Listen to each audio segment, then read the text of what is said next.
తదుపరి రాశి కన్యా రాశి. ఈ రాశిలో ఉండే విద్యార్థుల్ని కనుక చూసినట్టయితే క్రమ పద్ధతిలో చదివి, కష్టపడి చదివితేనే మీరు సక్సెస్ అయ్యే అవకాశం కనబడుతోంది. అంటే కష్టము ఈజ్ ఈక్వల్ టు సక్సెస్ అనమాట. ఏ పని చేసినా కష్టపడి చేయవలసిన పరిస్థితి ఏర్పడుతుంది. ఒక చిన్న అప్లికేషన్ రాయాలన్నా, లేదా ఒక చిన్న ఎగ్జామ్ రాయాలన్నా మీరు కష్టపడితేనే ఫలితం వచ్చే అవకాశం ఉంది. కాబట్టి ప్రతిదాన్ని జాగ్రత్తగా తీసుకుని, కష్టపడి, ఆలోచన చేసి ప్రయత్నాలు చేసుకోండి. అయితే ఉద్యోగస్తులకు చూసుకున్నట్టయితే బుధుడు వక్రించిన దిశలో ఉన్నాడు కాబట్టి మీ లగ్నాధిపతి కూడా బుధుడే అవ్వడం వల్ల మీకు కొంత పని ఒత్తిడి ఉండడము, అంటే అనవసరమైన ఆలోచనలు రావడము, స్థిరత్వం లేకపోవడము, ఇలాంటివన్నీ అంటే చెడు సూచనలు ఎక్కువగా కనబడుతున్నాయి. కొంతమంది మానేయడం కానీ, లేదా అంటే వేరే మారడం కానీ, ఇలాగా కొంచెం డైలమాలో ఉండడము, మిశ్రమ ఫలితాలు ఎక్కువ కనిపిస్తున్నాయి. అంతగా ఉద్యోగస్తులకు ఈ రాశిలో ఉండేవారికి బాగాలేదు. కాబట్టి యథావిధిగా మీ రొటీన్ లైఫ్లోనే మీ రొటీన్గా మీ బాధ్యతలను మీరు తీసుకోండి.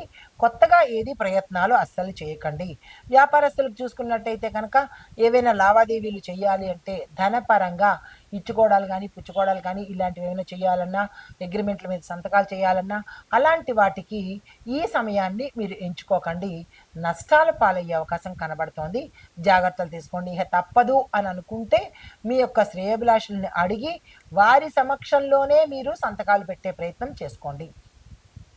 ఆరోగ్యపరంగా చూసినట్టయితే కనుక తలకి సంబంధించి తలనొప్పులు కానీ, లేదంటే జీర్ణ సంబంధిత సమస్యలు కానీ, గ్యాస్ట్రిక్ సమస్యలు కానీ, కిడ్నీ సమస్యలు కానీ వచ్చే అవకాశం తీవ్రంగా గోచరిస్తోంది. ఎక్కువగా కనబడుతున్నది కూడా. దాన్ని జాగ్రత్తగా చూసుకోండి. ఆరోగ్య సమస్యల్ని అధిగమించే ప్రయత్నం తప్పనిసరిగా చేసుకోండి. తప్పదు అని అనుకుంటే డాక్టర్ పర్యవేక్షణ చేసుకోండి. అయితే కుటుంబపరంగా చూసుకున్నట్టయితే చిన్న చిన్న మాటలే ఎక్కువగా వాదనకు దిగేటట్టుగాను, కుటుంబాలు చీలేటట్టుగాను గోచరిస్తోంది. జాగ్రత్తలు తీసుకోండి. చిన్న మాటలే కానీ తీవ్రమైన పరిణామాలు గోచరిస్తున్నాయి. జాగ్రత్తలు పాటించండి. స్థిరచరాస్తులు మీ దాకా వచ్చినట్టే రావడము, అంటే కోర్టు తీర్పు ఇటే వస్తుంది అన్న దగ్గర చివరి నిమిషంలో ఫెయిల్ అయ్యి వేరే వాళ్ళకి వెళ్ళిపోయే పరిస్థితి, తర్వాత అన్నీ అందినట్టే అంది ఉండి ఏది మీ దాకా రాని పరిస్థితి గోచరిస్తోంది. జాగ్రత్తలు తీసుకోండి. మే 18 తర్వాత నుంచి రాహుకేతువుల యొక్క ప్రభావము మీ మీద ఎక్కువగా పడబోతోంది. దానికి సంబంధించిన పరిహారాలు, సూచనలు, జాగ్రత్తలు తీసుకోండి. ఏ రంగం వారైనా సరే. అయితే ఇక్కడ మీకు చెప్పదగిన పరిహారాలు, చిన్నపిల్లలకు విద్య కోసము డబ్బుని సహాయం చేయండి.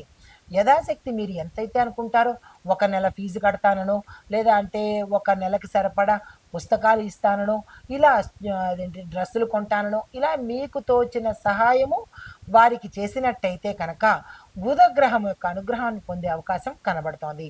తర్వాత పచ్చగడ్డిని పశువులకు తినిపించే ప్రయత్నం తప్పనిసరిగా చేసుకోండి. తరువాత వీలైనంత వరకు గోమాత పూజ చేసుకున్నట్టయితే మంచి ఫలితాలు పొందే అవకాశం కనబడుతోంది. మీకు చెప్పదగిన మంత్రము ఓం బుం బుధాయ నమః. ఈ మంత్రాన్ని 21 సార్లు తప్పనిసరిగా పఠించుకోండి. ఇది ఈ రాశిలో ఉండేవారికి చెప్పదగిన గోచారరీత్యా ఫలితాలు, పరిహారాలు. తదుపరి రాశి కుంభరాశి. ఈ రాశిలో ఉండే విద్యార్థులను కనుక చూసినట్టయితే సాంకేతిక పరంగా, అంటే టెక్నికల్గా, టెక్నాలజీగా ఆ వైపు మీకు ఎక్కువ ఆసక్తి పెరుగుతుంది. దాని మీద అంటే ఆ దిశ డైరెక్షన్ మార్చుకోకండి. అటువైపే వెళ్ళినట్టయితే కనుక సక్సెస్ సాధించే అవకాశం ఉంది. ఉద్యోగపరంగా చూసుకున్నట్టయితే కనుక ఎటువంటి ఇబ్బందులు ఉద్యోగస్తులకి ఈ సమయంలో లేవు. అన్ని రకాలుగా చాలా బాగుంటుంది. ప్రమోషన్స్ వస్తాయి, ప్యాకేజ్ పెరుగుతుంది. మీ మీ యొక్క పనితనం వల్ల కానీ, మీ యొక్క మాట వల్ల కానీ మీ పై అధికారులు మిమ్మల్ని ప్రశంసలకు గురి చేస్తారు. వ్యాపారస్తులకు చూసుకున్నట్టయితే కనుక సోషల్ మీడియా, కమ్యూనికేషన్ రంగంలో ఉన్న వాళ్ళు జాగ్రత్తలు తీసుకోవాలి. అయితే ఆరోగ్యపరంగా చూసినట్టయితే కనుక నిద్రలేమి సమస్య కనబడుతోంది. మానసిక అలసటతో పాటు కొన్ని చిన్న చిన్న రుగ్మతలు వాతావరణ పరంగా వచ్చేటట్టుగా కనబడుతోంది. జాగ్రత్తలు తీసుకోండి. కుటుంబం పరంగా చూసినట్టయితే కనుక పెద్దలను అర్థం చేసుకోవాలి. మీ భాగస్వామితో జాగ్రత్తగా మెసిలే ప్రయత్నం తప్పనిసరిగా చేసుకోండి. దీనితో పాటు గతంలో విడిపోయిన భార్యాభర్తలు కావచ్చు, లేదా అంటే గతంలో దూరమైన భార్యాభర్తలు కావచ్చు, తిరిగి కలుసుకునే అవకాశము ఈ సమయంలో గోచరిస్తోంది. తర్వాత రాజకీయ పరంగా చూసుకున్నట్టయితే మీ యొక్క మాటల వాక్చాతుర్యంతో ఆకర్షణను కలిగింపజేసుకుంటారు. కానీ కొంతమందికి విమర్శలు కూడా ఎదురవుతాయి. మీరు మాట్లాడే మాట మంచిదైనప్పుడు విమర్శను కూడా మీరు ఆహ్వానించే ప్రయత్నం తప్పనిసరిగా చేసుకోండి. అయితే పరిహారాలు పచ్చగడ్డిని పశువులకు గాని లేదా ఆవులకు గాని తినిపించే ప్రయత్నం చేసినట్టయితే జాతక సంబంధ దోషాలు పోయే అవకాశం కనబడుతోంది. అయితే మీకు చెప్పదగిన మంత్రము ఓం బుం బుధాయ నమః. దీన్ని 11 సార్లు తప్పనిసరిగా చదువుకోండి. ఇది ఈ రాశిలో ఉండే వారికి చెప్పదగిన గోచారిత్య ఫలితాలు, పరిహారాలు, సూచనలు. తదుపరి రాశి కుంభరాశి. ఈ రాశిలో ఉండే విద్యార్థులను కనుక చూసినట్టయితే సాంకేతిక పరంగా అంటే టెక్నికల్‌గా, టెక్నాలజీగా ఆ వైపు మీకు ఎక్కువ ఆసక్తి పెరుగుతుంది.